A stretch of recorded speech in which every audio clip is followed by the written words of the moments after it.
So welcome to Bieber Red Angus Lot Talks.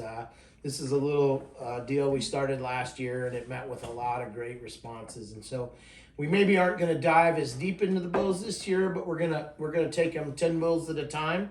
A couple of things to start with is that I want to remind you the sale is Thursday, March 3rd at 1 o'clock. But if you can come look at the bulls anytime, we're more than happy to have you. It appears when this video comes out on Sunday, it will be a lot chillier, and we understand. You can park right next to the pen, look at bulls and that sort of thing. We'd love to have you. But Thursday, the sale is Thursday, March 3rd at 1 o'clock. It is broadcast on DV Auction. So with that, I'm going to introduce the crew here. We do have one guy out, Kevin Jackson. We're grateful for Jackson right now. Jackson has just started with us last fall, but to my left and your right is DILLON SPURR. DILLON has been with us 7 years, 6 years. 7 years. Seven. It'll be 8 this year. 8 this year. So had a birthday on Monday. He has a birthday on Valentine's Day. And probably DILLON is the herdsman, one of our he probably knows the cows as well as Craig, or maybe even a little better because he's in charge of calving, individual cows. And so we really appreciate what he brings today. I am, of course, Craig Bieber. I don't know. I'm the head bottle washer here at Bieber Red Angus. I do a lot of things, but I couldn't do it without the help around me. And to my right or your left is Craig Howard. Craig and I, Craig's been with us 15 years. It'll be 16 years. Craig really knows his cow herd well, the ins and outs and that sort of thing. Craig's in charge of all the day-to-day operations here at Bieber Red Angus. I get pulled away and do a lot of things as you get more scale. There tends to be a lot of administrative stuff. Matter of fact, one of the things I'll tell you is that I never dreamed I'd be sitting at a desk this long in a day, because a lot of what I do ends up being organizing, managing, talking to people on the phone, because the reality of what we do is we have to sell cattle. We need to make good ones, and that's part of our passion is that we want to really make a lot of good cattle so that you have options all the way from 1 to 260 this year. But Craig has been integral in the development and the operations, and I sure appreciate all the help he's given me over there.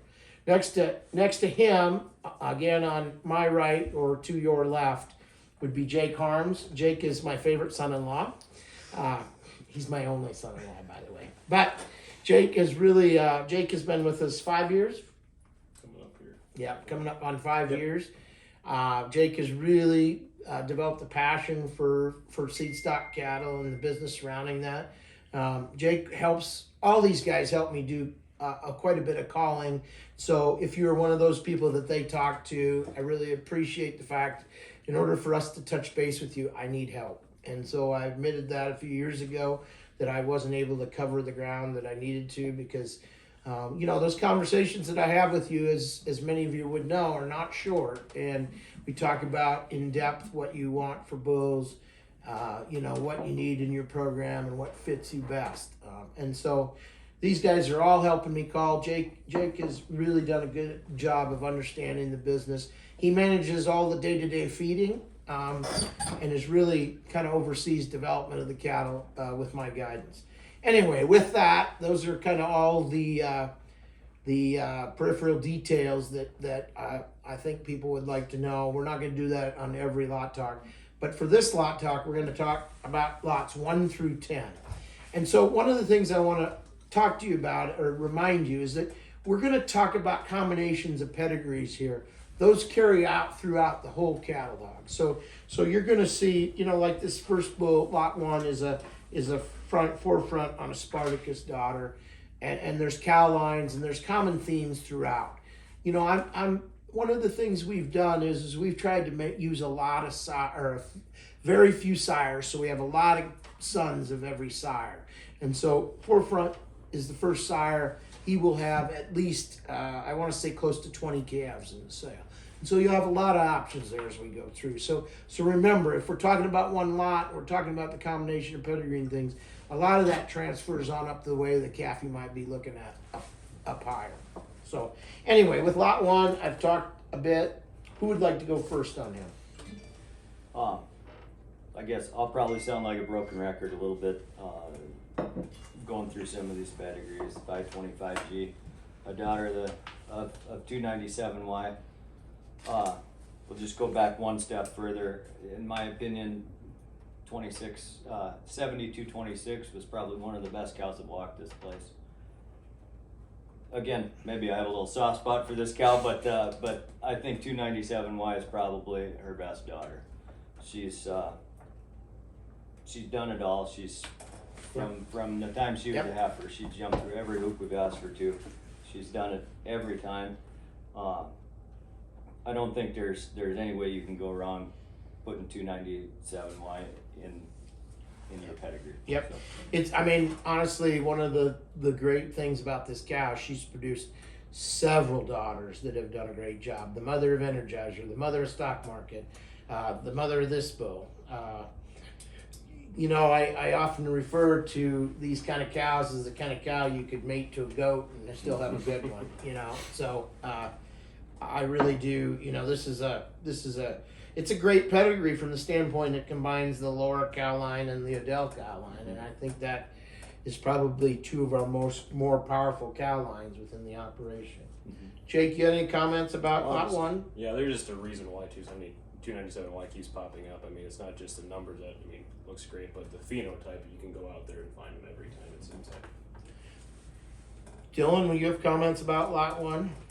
You guys talked about the cow. I'll talk about the sire a little bit. I like the forefront cattle. They're, like Jake said, they're easy looking on the eyes. They're easy calving, easy going. You can't go wrong with them. You sure like them. Yeah, and I think these forefront daughters have been outstanding. You would know that as well as anybody. I mean, you know, when you see forefront in the bottom one of the pedigrees as you move up, they do an incredible job. And one of the reasons, I mean, he's a B. We don't often use a sire as long as we've used him, but it's because he leaves a maternal footprint that is probably bigger than a lot of sires that I've had. I'm hoping that the same is true of Stock Market, but we have yet to be determined on that. So one thing about this bull, he framed out at kind of a mid 5 or 5.6. You'll find the frames on our spreadsheet on our website. You know, he scanned tremendously well with an IMF of 107 and a ribeye area of 108. You know, this bull carries down into that corridor really well, and you got to appreciate his hip and his volume, and there's just so much to appreciate about what this bull does right. I mean, he's on our short list of bulls we're gonna sample. Part of it is we'd really like to sample a forefront son, and this is probably the one that puts it together. It's been a standout since all the way went to through. grass or before. So yeah. So anyway, Probably the best forefront son we've produced. I think, so. I would say he's if not the best, it's very close. Right up there. Yep. Yeah. So, you know, with that, we'll move on to lot 2. Craig, you want to comment about lot 2 and give me a little break here? I mean, he's the bull. He's the bull everybody sees. As soon as you walk in the pen, nobody misses him.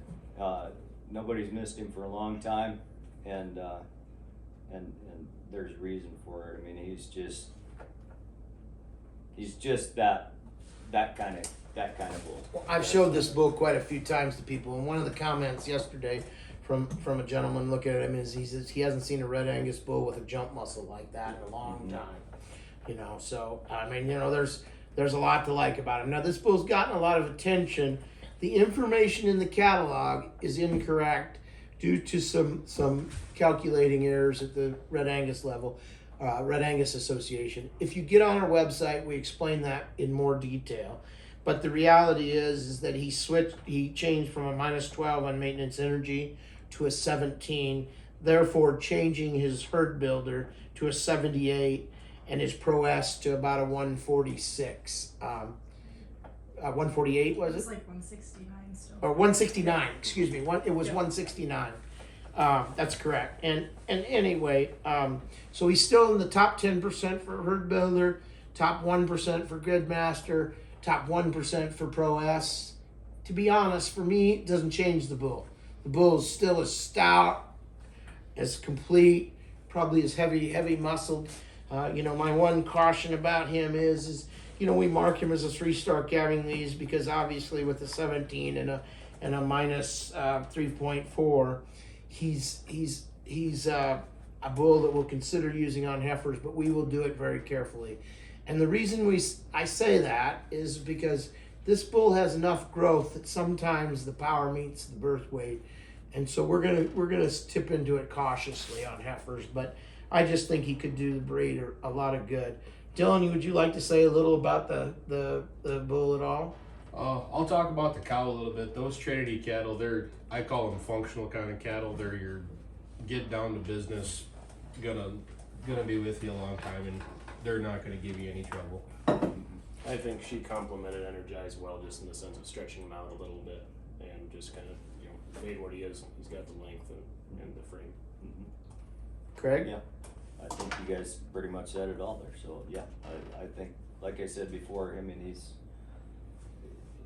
you can't miss him. Yeah. I mean, he's sure he's the stud in the pen. I've told several people as we talk about this bull that the cow, look, the cow is what she is. She's a very big 2-year-old, 2-year-old coming 3-year-old. Maybe one of the biggest I've probably seen in a while. I don't think every cow is perfect. I think there's a place for them. I really feel that we probably wouldn't hurt for our breed and our program to move our frame size up just a little. As we breed some of these more moderate birth weight cattle and try to keep the growth in them, we find that they've gotten a little smaller. Not that they're not acceptable, but we're always trying to make sure that we fit what we think is right from an industry perspective. This bull, I've commented to people that this bull I thought was bigger than he actually is. He kind of comes in at a 5.6 frame, but he's so powerful within the pen, nobody misses him. So with that, he ratioed a 98 for IMF and a 129 for ribeye. The bull, the 98 for IMF makes him kind of average for his contemporary group. But when you look at his EPD of a 0.64, he's still in the top 9% of the breed. I don't anticipate with our genomic factors in the EPDs that he's not going to change much. It's not going to be significant enough. We're going to use this bull. We're going to sample him. We're going to probably sample him on 2s and 3s.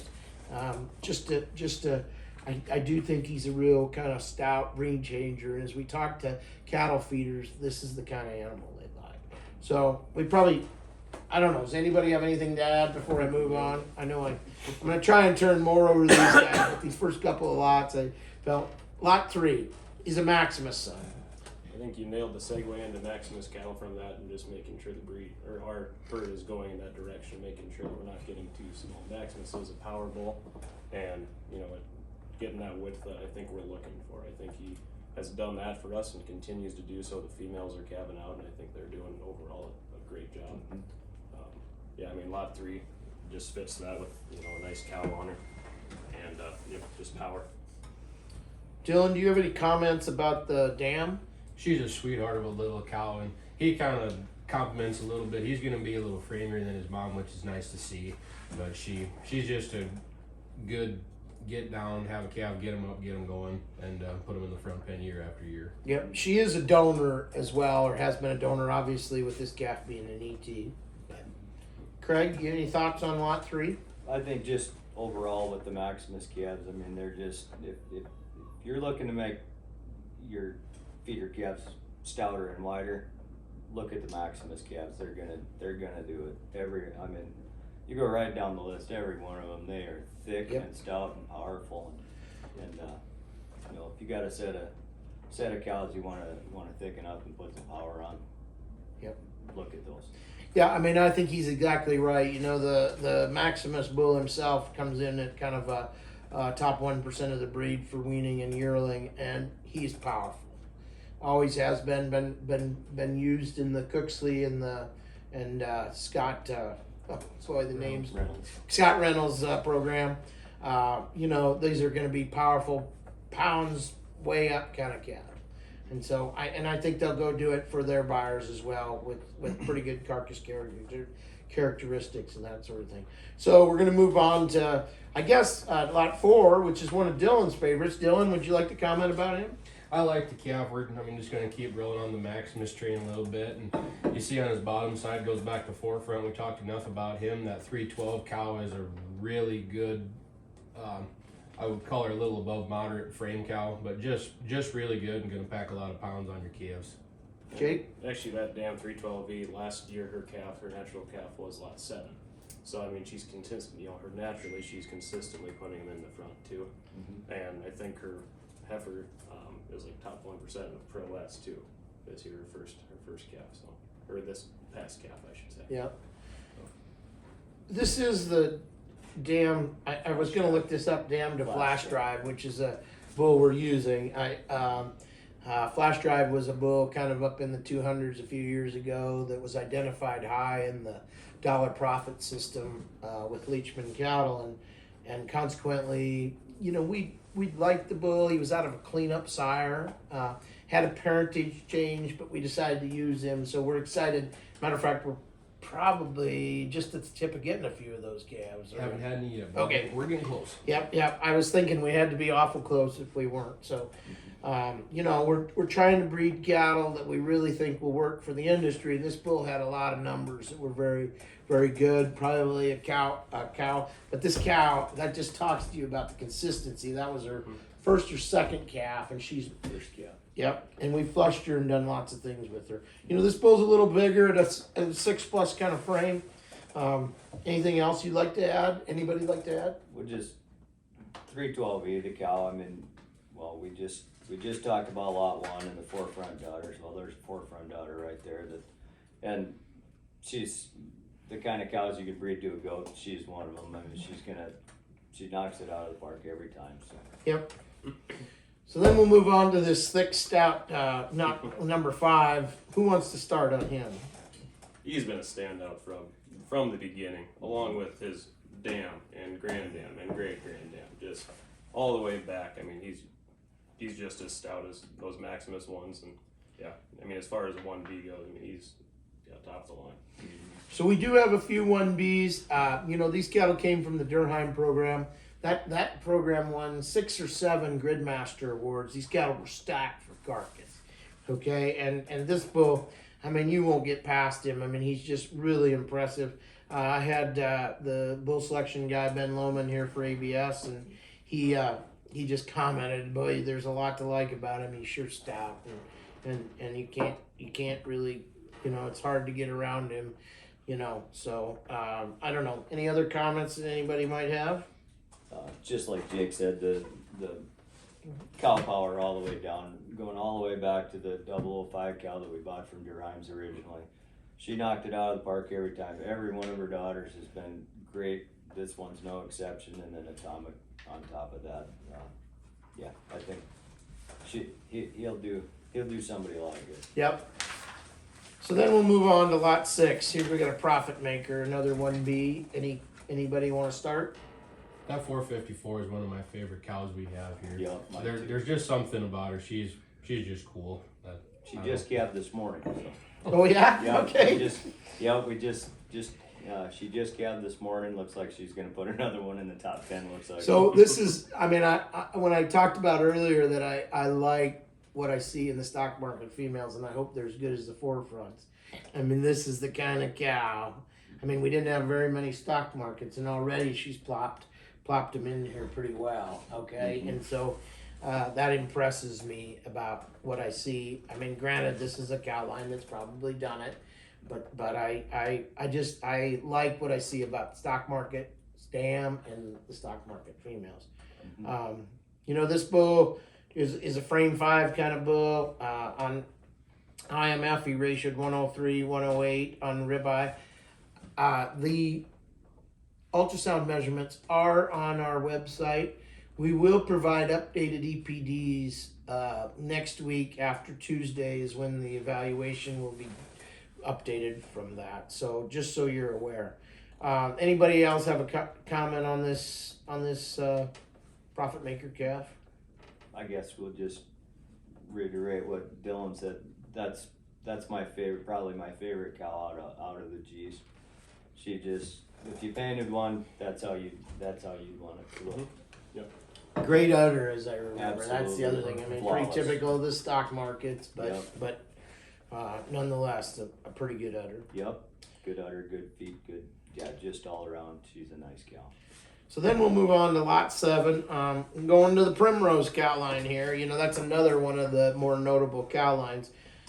This cow's a donor, as her dam was a donor. There's a lot of power in that 2B cow because Stormer was a very high growth kind of bull.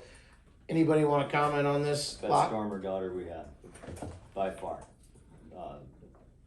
She did, yeah. That was a darn good cow. We probably should have flushed her more than we did. So.